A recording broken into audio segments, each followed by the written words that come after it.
Good morning, Chad Weber here, and this morning I want to cover very briefly a very interesting question that was just asked of me this morning, in fact, by a client who is a new loan officer or newer loan officer, and he wanted to know, hey, Chad, what can I be doing on a day-to-day basis? What should my days and weeks look like if I want to and need to grow my business as quickly as possible? And really, I thought that was just such a wonderful question just because of the simple fact that we've all been there, right? I know very few loan officers who say, yeah, you know what, I just want to grow as slowly and painfully slow as possible. No, we all want to make quick advancement.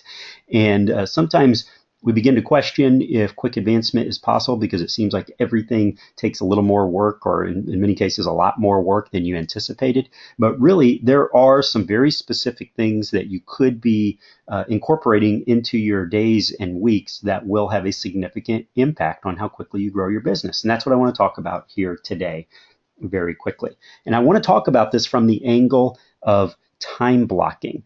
And time blocking is simply the concept of having and carving out specific segments of your day for specific activities or types of activities. So instead of the typical, I'm going to show up at the office and wherever the day takes me, that's where I'll go, or I'll see what's important then. Instead, we apply some structure and discipline to our day and to our week so that we have dedicated time blocks to dedicated tasks. And this is what really signifies that you're taking your business seriously, because a lot of individuals just really never get around to being that disciplined.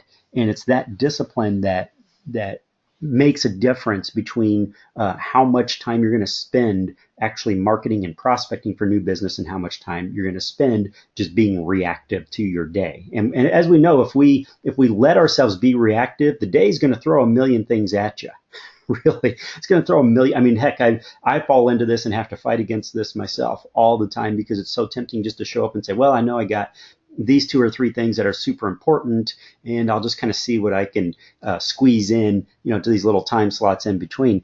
But really, that's just not structured enough to deliver the results and the fast growth that you're seeking. Fast growth is indeed very, very doable and very possible and very realistic, but you have to commit yourself. So let's look at what I would do on a daily basis. What would I incorporate? What sort of time blocks would I incorporate? And the first thing is prospecting. Okay, so let's put prospecting out there just for the simple fact that the average person in sales, according to, there's actually been several studies done by different organizations, including the DMA, including sales organizations, to see how much time does the average salesperson, and let's not fool ourselves, guys. We're in sales, right? That's your task, is to generate clients and to close deals. You're a salesperson, and the average salesperson spends single digits percentage-wise of their time on a day-to-day basis on obtaining new clients. And that's just nuts. The single most important thing to your income is to have more customers, and yet the average individual's in the single digits now. And that number just seems to drop every couple of years. So the first thing that I would do is say, you know what? Prospecting and getting new clients is too freaking important for me to just leave that to chance. So I'm going to carve out a specific segment of each day or of each week. I mean, it's up to you. Do you want to do this daily, or do you want to have 3 days where you do it for a longer period? It's up to you. You know your schedule, but you got to fit. You got to fit at least 20% of your day dedicated to obtaining new clients. Okay. So I prefer 25% or higher, but you can still, if you're good, and if you have a high conversion rate.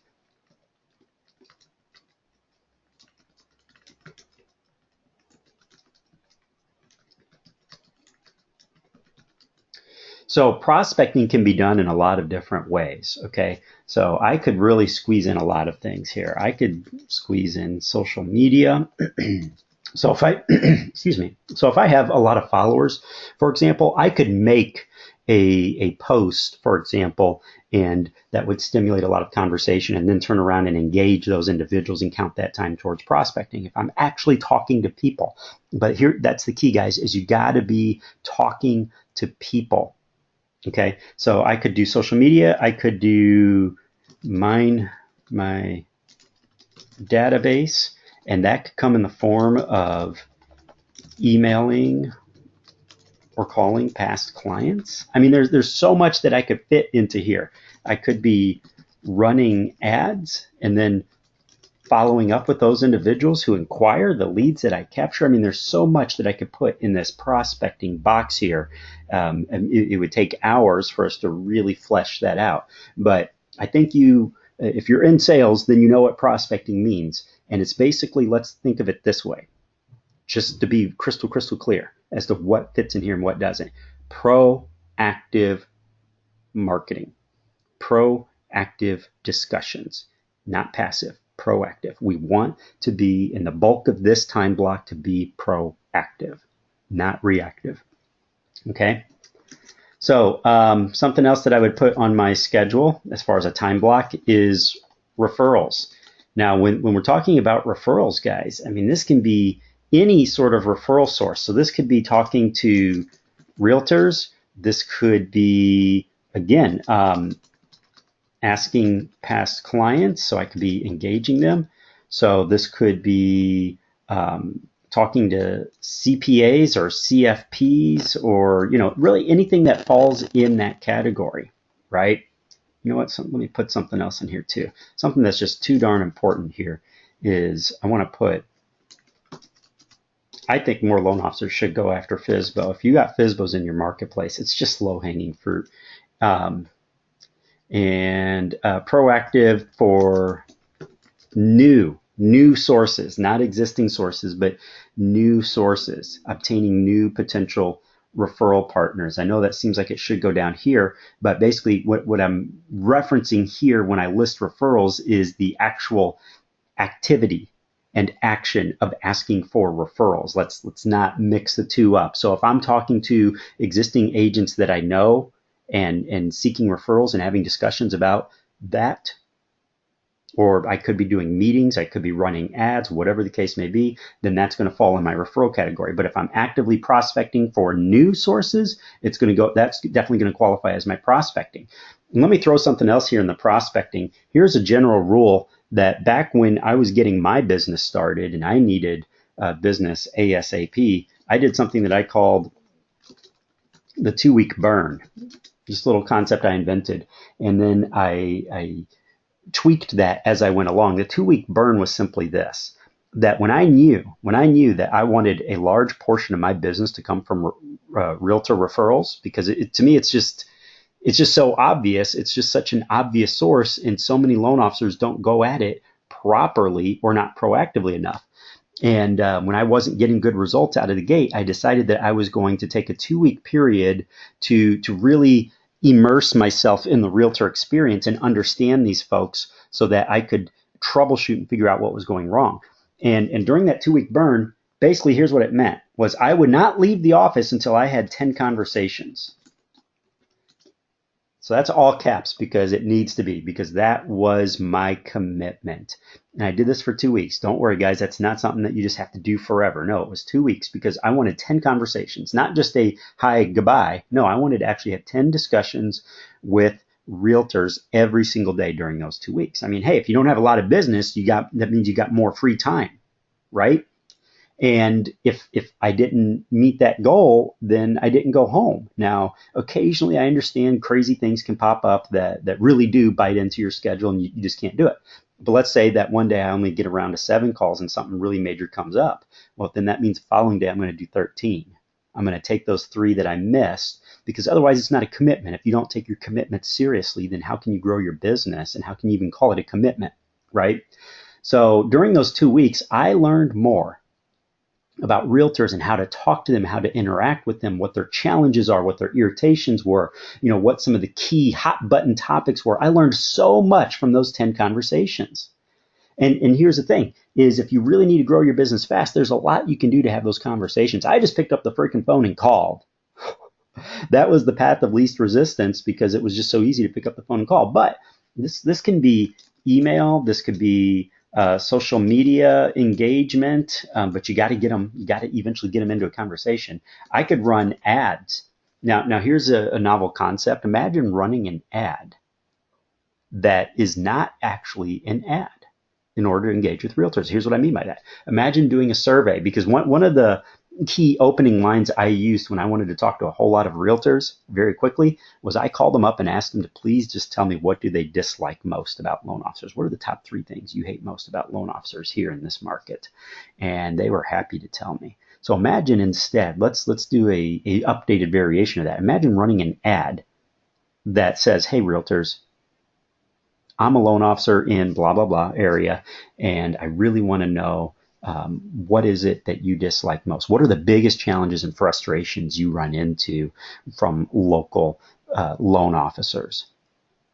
And there's a mini quiz there. I guarantee you someone will fill it out. Or you could even just have them comment on the post itself if you just want to do a simple boosting. But there's point being is, let's not get caught up in the details right now. Point being is, I just want you to get creative with it, and you will find, if you're serious and committed, you will find a way to have those 10 conversations. And at the end of those 2 weeks, I promise you,